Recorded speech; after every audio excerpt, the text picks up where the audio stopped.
بسم الله الرحمن الرحيم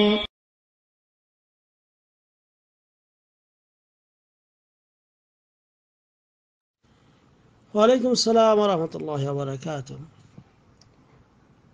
বাংলাদেশ থেকে এক দিনী বোনের প্রশ্ন হলো, যদি আমরা জানি প্রত্যেক নারীরা তাদের স্বামীর বাঁকাহার থেকে তৈরি হয়েছে, তা কোনো নারীর যদি একাধিক স্বামী থাকে তাহলে কোন স্বামীর বাঁকাহার দিয়ে সে তৈরি? আলহামদুলিল্লাহ ওয়াসসালাতু ওয়াসসালামু আলা রাসূলিল্লাহ। মাশাআল্লাহ, সম্মানিত দিনী বোন, প্রশ্ন যেমন বাঁকা ওই রকম নারীরাও তৈরি হয়েছে বাঁকাহার থেকে। প্রশ্নটাও এরকম বাঁকা, মানে কি কঠিন প্রশ্ন। আসলে শোনেন, আল্লাহ রাব্বুল আলামিন এখানে শুধু স্বামী নয়, এখানে আল্লাহ রাব্বুল আলামিন বলছেন যে ইয়া আইয়ুহান নাস ইত্তাকু রাব্বাকুম, হে লোক সকল তোমরা আল্লাহকে ভয় করো, তোমাদের রবকে ভয় করো, আল্লাযী খালাকাকুম মিন নাফসিন ওয়াহিদা, যিনি তোমাদেরকে এক নফস থেকে সৃষ্টি করেছেন। আর এক নফস হলো আদম আলাইহিস সালাম। ওয়া খালাকা মিনহা যাওজাহা, এবং ওই নফস থেকে আদম আলাইহিস সালাম থেকে তার স্ত্রীকে সৃষ্টি করেছেন। এরপরে ওয়াবাসসা মিনহুমা রিজালান কাসীরান ওয়া নিসা, এবং তার ওই দুইজন থেকে অনেক নারী এবং পুরুষ সৃষ্টি করেছেন, যেটা সূরা নিসার প্রথম আয়াতে। তো এখানে আল্লাহ রাব্বুল আলামিন যে আদমকে যে সৃষ্টি করেছেন এবং তার থেকেই তার স্ত্রী হাওয়াকে সৃষ্টি করেছেন। তাই এই হাওয়াকে যে সৃষ্টি করেছেন তাকে যে বাঁকাহার থেকে সৃষ্টি করা হয়েছে, এটাও হাদিস দ্বারা প্রমাণিত। যেমন সহিহ বুখারী মুসলিমে, সহিহ বুখারীতে হাদিস এসেছে, আল্লাহ নবী সাল্লাল্লাহু আলাইহি ওয়াসাল্লাম বলেছেন যে ইস্তাউসু বিন নিসা, তোমরা নারীদেরকে উপদেশ দাও, ফাইন্নাল মারআ খলিকাত মিন জিলইন, কারণ নারীরা সৃষ্টি হয়েছে একটা হাড় থেকে।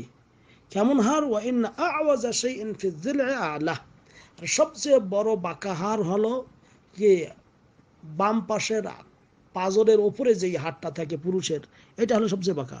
ফাইন যাহাবতা তুকিমুহা কাসারতা, যদি তুমি এটা এই বাঁকাটা সোজা করতে চাও তাহলে ভেঙে যাবে। ওয়াইন তারাকতা, আবার যদি ছেড়ে দাও, লাম ইয়াজাল আওয়াজ, তাহলে আরো বাঁকা হয়ে যাবে। অতএব ফাস্তাউসু বিন নিসা, অতএব তোমরা নারীদেরকে উপদেশ দান করো। তো এইখানে এই বাঁকাহার বলতে বাম পাশের বাঁকাহার, এখানে যেটা বোঝানো হয়েছে যে আসলে নারীদেরকে এই মহাব্বতশীল, তাদেরকে যখন আপনি বুকের সঙ্গে পুরুষরা যখন বুকে টেনে নেবে, হ্যাঁ, তাদেরকে আদর করবে, সোহাগ করবে, তখন এটা কি ওই বাঁকাটা শিথিল হয়ে যায়।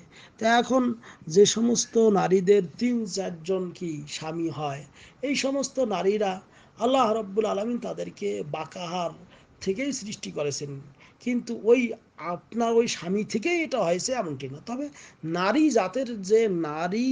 জাতটার যে সৃষ্টি, সেটাই এখানে মূলত বোঝানো হয়েছে যে নারী জাতের সৃষ্টি হলো বাঁকাহাট থেকে, কিন্তু তাদের একটা স্বভাবজাত অভ্যাস হলো তারা এরকম একটু বাঁকা থাকবে, এটাই মূলত বোঝানো হয়। যে আপনার স্বামীর পাজরের হাড় থেকে আপনাকে সৃষ্টি এমনটি নয়, বরং হ্যাঁ, নারী জাতের সৃষ্টি হলো স্বামীর যে বাঁকা অংশ উপরের হাড় আছে এই অংশ থেকে। আপনার স্বামীরটাই হতে হবে এমনটি শর্ত না। তবে হ্যাঁ, এটা নারী জাতের এটা একটা স্বভাবটাকে বোঝানো হয়েছে, যে তাদের মধ্যে একটি টেরা ভাব রয়েছে, তারা সবসময় একটু বিট্টুরে হতে থাকে। আপনি এক হাদিসে এসেছে, যদি তুমি সারা জীবন তার কল্যাণ করো, সামান্য একটু তোমার ত্রুটি হয়, তখন বলবে যে হ্যাঁ, তোমার কাছ থেকে আমি জীবনে কোনো উপকার পাইলাম না, কোনো ভালো পাইলাম না। তাহলে এটা কি বাঁকা হইল না? তোমার স্বামী অনেক তোমার তেল দিল, সাবান দিল, কাপড় দিল, চোপড় দিল, অনেক কিছু কল্যাণ করলো, এই করলো, এখন একটা বলে ফেললেন যে আমি সারা জীবন তোমার কাছে এসে কষ্ট পাইলাম। আস্তাগফিরুল্লাহ। তাহলে এটা কি একটা বাকামি কথা না? এটাই মূলত এখানে বোঝানো হয়েছে যে আপনার স্বামীটারই হতে হবে। হ্যাঁ, হতেও পারে আল্লাহ রাব্বুল আলামিন যে কয়েকজন স্বামীর বাঁকা হাড় দিয়ে আপনাকে তৈরি করেছে, যার কারণে বিভিন্ন স্ত্রী কাছে যেতে পারেন, এটা আল্লাহ রাব্বুল আলামিন ভালো জানেন। কিন্তু মূল যেটা এখানে থিম, সেটা হলো যে তাদের স্বভাব যেটা, সেটা বোঝানো হয়েছে।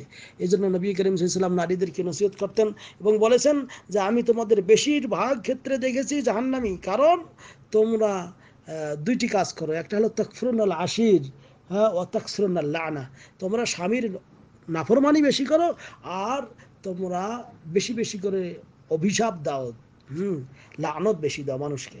কাজেই এইগুলি অভ্যাস থেকে আমাদের বেরিয়ে আসতে হবে, এবং এই বাঁকাপনা পরিহার করে কোরআন এবং সুন্নাহ মোতাবেক এবং আমল করতে হবে, এবং স্বামীদের ইজ্জত করতে হবে। এটাই হলো মূল কথা। হাযা ওয়াল্লাহু আ'লাম বিসওয়াব, ওয়া সাল্লাল্লাহু আলা নবিয়িনা মুহাম্মদ। আসসালামু আলাইকুম ওয়া রাহমাতুল্লাহ।